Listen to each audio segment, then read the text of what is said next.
Hello കൂട്ടുകാരെ, എല്ലാവർക്കും 9ാം ക്ലാസ്സിലെ ഗണിതശാസ്ത്രത്തിലേക്ക് സ്വാഗതം. നമ്മൾ ഇന്ന് പഠിക്കാൻ പോകുന്നത് വളരെ രസകരമായ ഒരു പുതിയ അധ്യായമാണ്. അധ്യായം 2, പുതിയ സംഖ്യകൾ. നമ്മൾ ഇതുവരെ എണ്ണൽ സംഖ്യകൾ, ഭിന്നസംഖ്യകൾ, ദശാംശ സംഖ്യകൾ എന്നിവയൊക്കെ പഠിച്ചിട്ടുണ്ട്. എന്നാൽ ഈ സംഖ്യകൾക്ക് ഒന്നും അളക്കാൻ കഴിയാത്ത ചില നീളങ്ങൾ ഈ ഭൂമിയിലുണ്ട് എന്ന് കൂട്ടുകാർക്ക് അറിയാമോ? ആ നീളങ്ങളെ സൂചിപ്പിക്കാൻ നമുക്ക് പുതിയ ചില സംഖ്യകൾ ആവശ്യമുണ്ട്. അത് ഏതൊക്കെയാണ് എന്ന് നോക്കാം.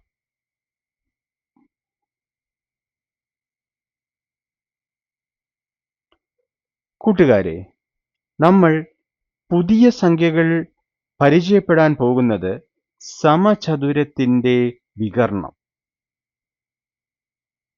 എന്ന ഒരു പ്രവർത്തനത്തിലൂടെയാണ്. അതിലേക്ക് പോയാലോ? ചിത്രത്തിൽ മഞ്ഞ നിറത്തിൽ വശത്തിന്റെ നീളം 1 മീറ്റർ ഉള്ള സമചതുരം കാണാം.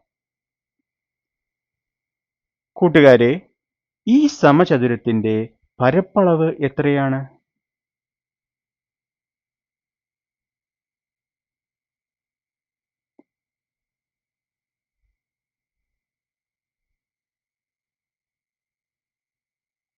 യെസ്, അതെ. ഈ സമചതുരത്തിന്റെ പരപ്പളവ് 1 മീറ്റർ സ്ക്വയർ അല്ലെങ്കിൽ ചതുരശ്ര മീറ്റർ ആണ്. സമചതുരത്തിന്റെ പരപ്പളവ് വശത്തിന്റെ നീളത്തെ വശത്തിന്റെ നീളം കൊണ്ട് ഗുണിച്ചതായിരിക്കും. അല്ലെങ്കിൽ നമുക്ക് സമചതുരത്തിന്റെ പരപ്പളവ് വശത്തിന്റെ വർഗം എന്നും എഴുതാം. ഓക്കെ, വശം സ്ക്വയർ.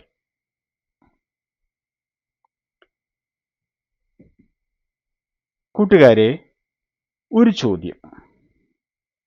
നമ്മുടെ ഈ സമചതുരത്തിന് എത്ര വികർണങ്ങൾ ഉണ്ട്? ഒന്ന് ആലോചിച്ച് നോക്കൂ, ഉത്തരം പറയൂ. ഒരു സമചതുരത്തിന് 2 വികർണങ്ങളുണ്ട്. ഏതൊക്കെയാണ് ആ വികർണങ്ങൾ? ഒന്നാമത്തെ വികർണം ഈ മൂലയിൽ നിന്നും ഈ മൂലയിലേക്ക് വരയ്ക്കുന്ന രേഖയാണ്. അതാണ് ഈ ചിത്രത്തിൽ കാണിച്ചിരിക്കുന്ന ചുവപ്പ് രേഖ. രണ്ടാമത്തെ വികർണം ഏതാണ്? സമചതുരത്തിന്റെ ഈ മൂലയിൽ നിന്നും ഈ മൂലയിലേക്ക് വരയ്ക്കുന്ന രേഖയാണ്. അതായത് ഈ ചിത്രത്തിൽ കൊടുത്തിരിക്കുന്ന നീലരേഖ. ഓക്കെ, അപ്പോൾ ഒരു സമചതുരത്തിന് 2 വികർണങ്ങളാണ് ഉണ്ടാവുക. കൂട്ടുകാരെ, ഞാൻ അടുത്ത ചോദ്യം ചോദിക്കട്ടെ. സമചതുരത്തെ ഒരു വികർണം കൊണ്ട് വിഭജിച്ചാൽ എന്ത് സംഭവിക്കും? ഈ ചിത്രം നോക്കി പറയൂ.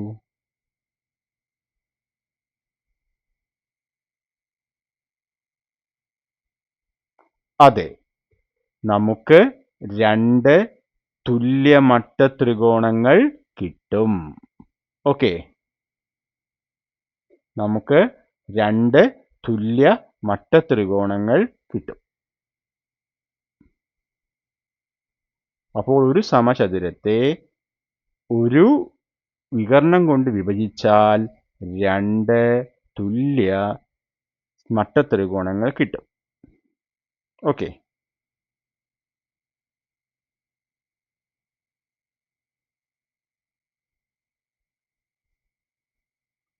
ഇനി നമുക്ക് നിരീക്ഷിച്ചുകൊണ്ട് അടുത്ത ചോദ്യം ചെയ്യാം. ഇതാണ് ചോദ്യം. ഒരു സമചതുരത്തിന്റെ വശത്തിന്റെ നീളം 1 മീറ്റർ ആയാൽ വികർണത്തിന്റെ നീളം എത്ര?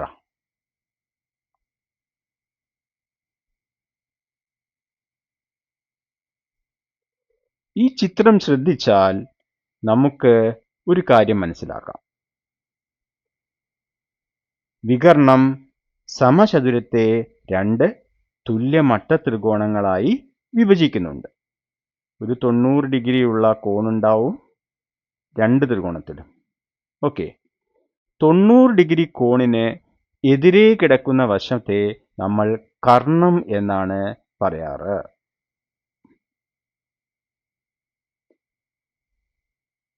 തൊണ്ണൂറ് ഡിഗ്രിക്ക് എതിരെ കിടക്കുന്ന വശം ആയിരിക്കും മട്ടത്രികോണത്തിലെ ഏറ്റവും വലിയ വശം.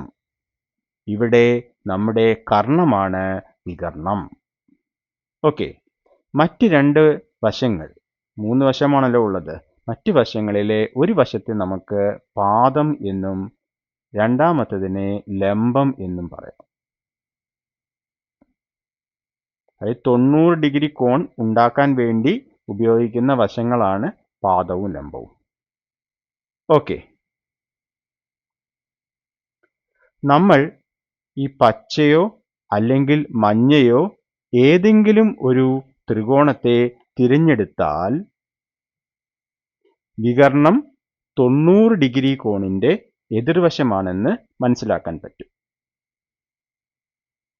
അത് ആ ത്രികോണത്തിന്റെ വലിയ വശമായ കർണമാണെന്നും നമുക്ക് മനസ്സിലാവും.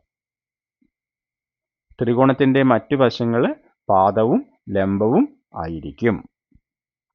ഇനി നമുക്ക് ഇവിടെ വശത്തിന്റെ നീളം 1 മീറ്റർ തന്നിട്ടുണ്ട്.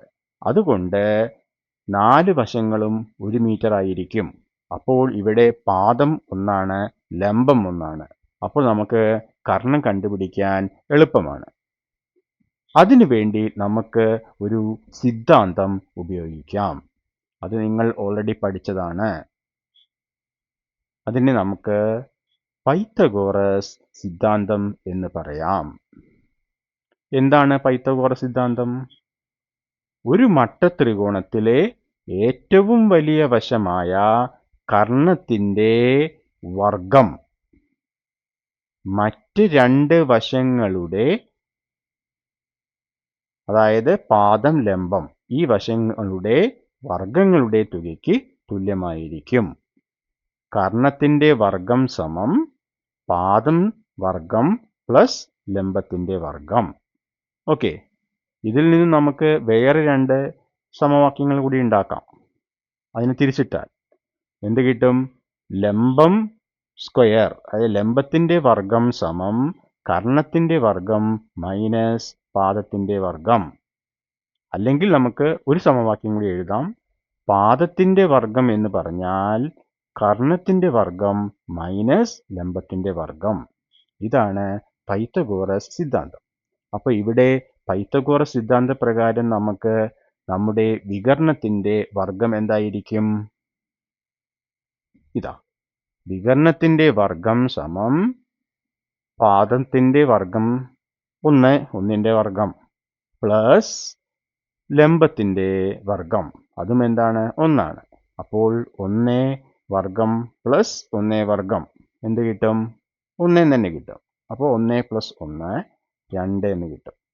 ഇവിടെ വികർണത്തിന്റെ വർഗം ആണ് 2.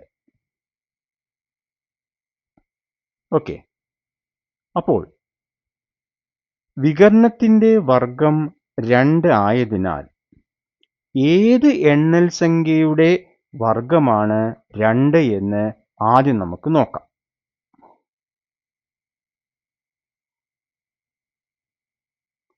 അതായത് ഏത് എണ്ണൽ സംഖ്യയുടെ വർഗമാണ് 2 എന്നാണ് നമ്മൾ ആദ്യം നോക്കാൻ പോകുന്നത്.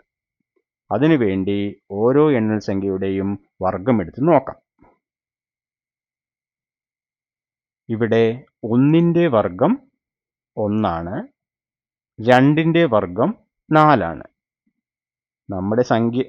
നമ്മുടെ വർഗത്തിന്റെ ഉത്തരം എത്രയാണ്? 2. അപ്പോൾ ഇത് ഈ 2 എന്ന് പറയുന്നത് 1നും 4നും ഇടയ്ക്കാണ് കിടക്കുന്നത്. അപ്പോൾ സംഖ്യ എവിടെയായിരിക്കും? 1നും 2നും ഇടയ്ക്കായിരിക്കും. 1നും 2നും ഇടയ്ക്കുള്ള ഒരു എണ്ണൽ സംഖ്യ ആയിരിക്കാം നമ്മുടെ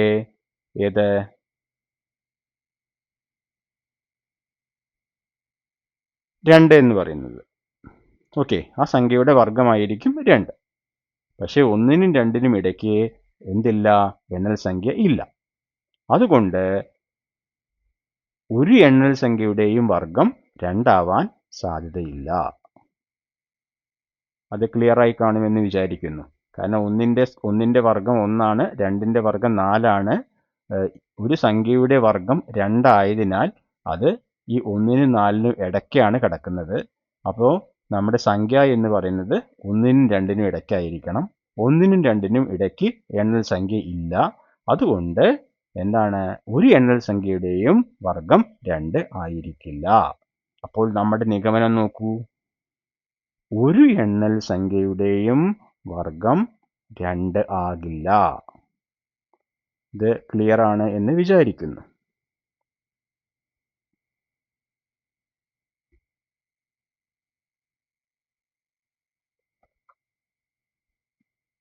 ഓക്കെ,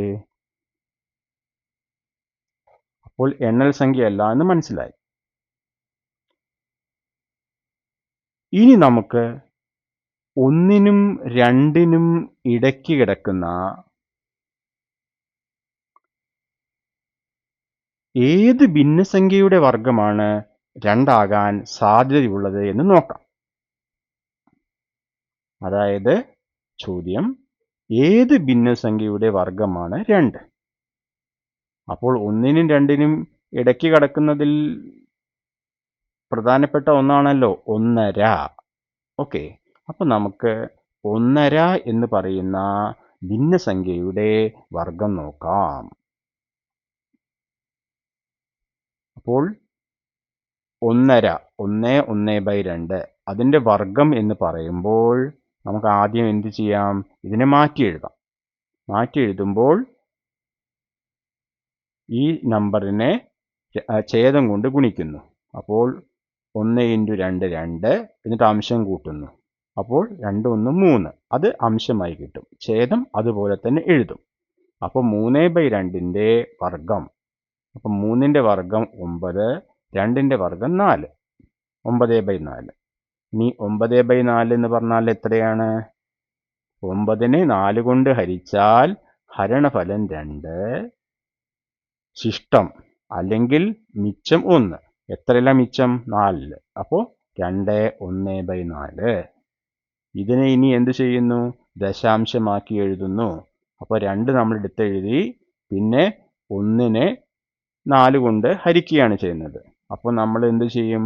1നെ 4 കൊണ്ട് ഹരിക്കാൻ ആദ്യം ദശാംശം ഇട്ട സ്ഥിതിക്ക് 1ൻ്റെ കൂടെ നമ്മൾ എന്ത് ചെയ്യും? ഒരു 0 ചേർക്കും. അപ്പോൾ 10.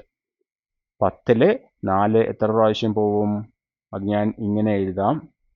10ൽ 4 കൊണ്ട് ഹരിക്കുകയാണ്. അപ്പോൾ 4 2 8. ഓക്കെ, ഇവിടെ പോയിന്റ് ഉണ്ട്. ഇവിടെ 2, ഒരു 0 ഇടുക. 20ൽ എത്ര പ്രാവശ്യമാണ്? 4 5 പ്രാവശ്യം. അപ്പോൾ 0.25. അതായത് 1/4നെ 1നെ 4 കൊണ്ട് ഹരിക്കുമ്പോൾ നമുക്ക് 0.25 ദശാംശം കിട്ടും. ഇവിടെ 2 ഓൾറെഡി ഉണ്ട്, അതുകൊണ്ട് നമുക്ക് 2.25 കിട്ടും. ഓക്കെ, അതിൻ്റെ ഡീറ്റെയിലേക്ക് ഞാൻ പോകുന്നില്ല. ഇത് പക്ഷേ 2നേക്കാൾ വലുതാണ്. അതുകൊണ്ട് 1.5 ഒരിക്കലും വരില്ല. അപ്പോൾ പിന്നെ നമ്മൾ 1.5യേക്കാൾ ചെറിയൊരു സംഖ്യ എന്ന് പറയുമ്പോൾ ആരാണ്? 1.25 എടുത്ത് നോക്കാം. 1.25 എടുക്കുമ്പോൾ എന്താ സംഭവിക്കുക? 1.25 1 1/4. ആദ്യം അതിനെ മാറ്റി എഴുതാം. അപ്പോൾ 1 × 4 4 + 1 5 അംശം ബൈ 4. 5ൻ്റെ വർഗം 25, 4ൻ്റെ വർഗം 16. അപ്പോൾ 25നെ 16 കൊണ്ട് ഹരിച്ചാൽ ഹരണഫലം 1, ശിഷ്ടം എത്രയായിരിക്കും? 9 ആയിരിക്കും. അപ്പോൾ 9/16. ഓക്കെ, ഇനി ഇതിനെ നമ്മൾ ദശാംശത്തിലേക്ക് എഴുതി. അപ്പോൾ നമുക്ക് 1.5625. ഓക്കെ, ഇത് ഏകദേശം നടുവിലായിട്ടുണ്ട്. അപ്പോൾ ഇത് എന്താണ്? വളരെ ചെറിയൊരു നമ്പറായി മാറി, 2ൻ്റെ അടുത്തല്ല. ഓക്കെ, അപ്പോൾ നമുക്ക് എന്ത് ചെയ്യാം? വേറൊരു നമ്പറോടും ചെക്ക് ചെയ്ത് നോക്കാം. ഇപ്പം ഇവിടെ നമുക്ക് 1.5, അത് കഴിഞ്ഞാൽ പിന്നെ 1/3 ഉണ്ടാവും. പിന്നെ 1/4 ഉണ്ടാവും. 1/4 ആണ് ചെറുത് വന്നത്. 1/2 വളരെ കൂടുതലുമായിപ്പോയി. അപ്പോൾ നമുക്കിനി 1/3 ചെക്ക് ചെയ്ത് നോക്കാം. അപ്പോൾ എന്ത് കിട്ടും?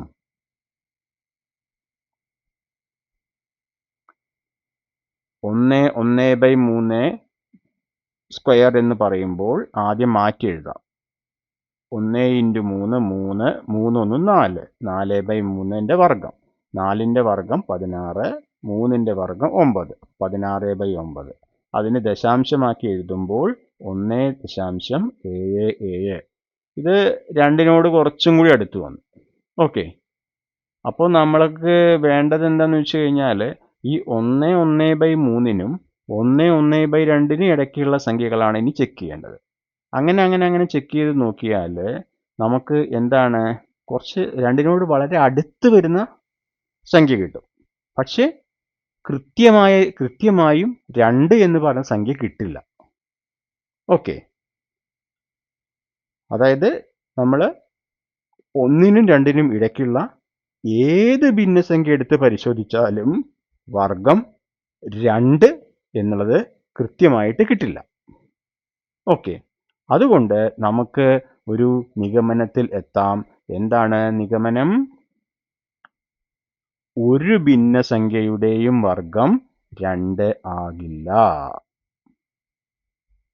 ഓക്കെ, അപ്പം നമുക്ക് ഇവിടെ എന്ത് മനസ്സിലാക്കാം? ഒരു എണ്ണൽ സംഖ്യയുടെയും ഭിന്നസംഖ്യയുടെയും വർഗം 2 ആകില്ല എന്ന് നമുക്ക് മനസ്സിലാവും. അപ്പോൾ പിന്നെ ഈ വികരണത്തിന്റെ വില എന്തായിരിക്കും? അത് നമുക്ക് നോക്കാം. അതിനു വേണ്ടി ഒരു കാര്യം ചെയ്യാം. നമ്മൾ പണ്ട് പഠിച്ച കാര്യമാണ്, അതൊന്ന് നോക്കാം. അതായത് 5ന്റെ വർഗം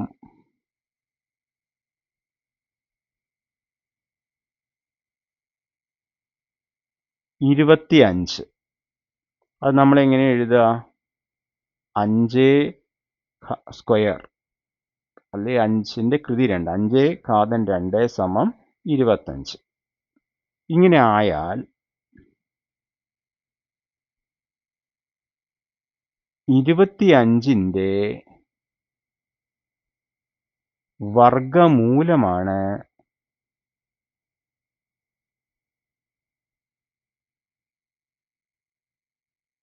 5. 25ന്റെ വർഗമൂലമാണ് 5 എന്നുള്ളത് നമ്മൾ എങ്ങനെയാണ് കാണിക്കുക? ഈ ഒരു ചിഹ്നം ഉപയോഗിക്കും. ഇതിനെ നമ്മൾ റൂട്ട് എന്ന് വായിക്കും. Root 25, square root of 25, square root of 25 അല്ലെങ്കിൽ റൂട്ട് 25. ഇതെന്ന് പറഞ്ഞാൽ എന്താണ്? 5 ആണ്. അതായത് 5ന്റെ വർഗം 25 ആയാൽ 25ന്റെ വർഗമൂലം 5 ആയിരിക്കും. ഓക്കെ, അത് നിങ്ങൾ പഠിച്ച കാര്യമാണ്.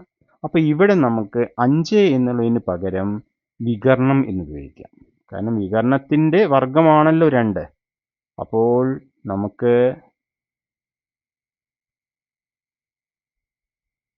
വികരണത്തിൻ്റെ ഇവിടെ അതിൻ്റെ വർഗം ആരാണ്?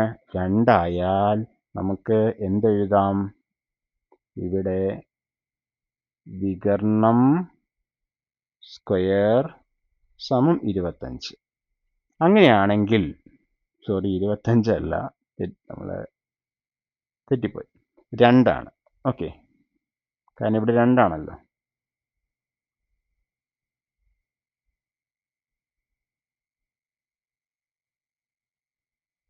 രണ്ടാണ്.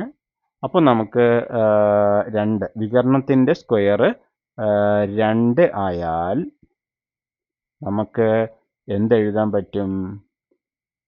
സ്ക്വയർ റൂട്ട് ഓഫ് 2 സമം വികരണം എന്നെഴുതാം.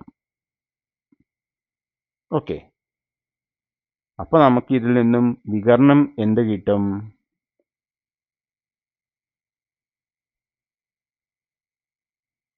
അപ്പോൾ നമുക്ക് വികർണം √2 എന്ന് കിട്ടും. √2 മീറ്റർ. ഓക്കെ. നേരത്തെ ഞാൻ പറഞ്ഞത് 5² 25 ആണെങ്കിൽ √25 എന്തായിരിക്കും? 5 ആയിരിക്കും. അപ്പോൾ ഇവിടെ നമുക്ക് വികർണത്തിൻ്റെ സ്ക്വയർ 2 ആണ്. അപ്പോൾ നമുക്ക് 2ൻ്റെ വർഗ്ഗമൂലം സ്ക്വയർ റൂട്ട് ഓഫ് 2 √2 എന്തായിരിക്കും? വികർണമായിരിക്കും. അപ്പോൾ നമുക്ക് വികർണം √2 എന്ന് എഴുതാം. അപ്പോൾ വികർണം √2 മീറ്റർ ആയിരിക്കും. ഓക്കെ. ഇവിടെ ഈ √2 എന്ന് പറയുന്നത് എണ്ണൽ സംഖ്യയോ ഭിന്നസംഖ്യയോ അല്ല എന്ന് നമ്മൾ നേരത്തെ മനസ്സിലാക്കി. അപ്പോൾ അത് പുതിയ ഒരു സംഖ്യാവിഭാഗത്തിൽ പെടും. അപ്പോൾ √2 പോലെ കുറേ സംഖ്യകൾ ഉണ്ട്.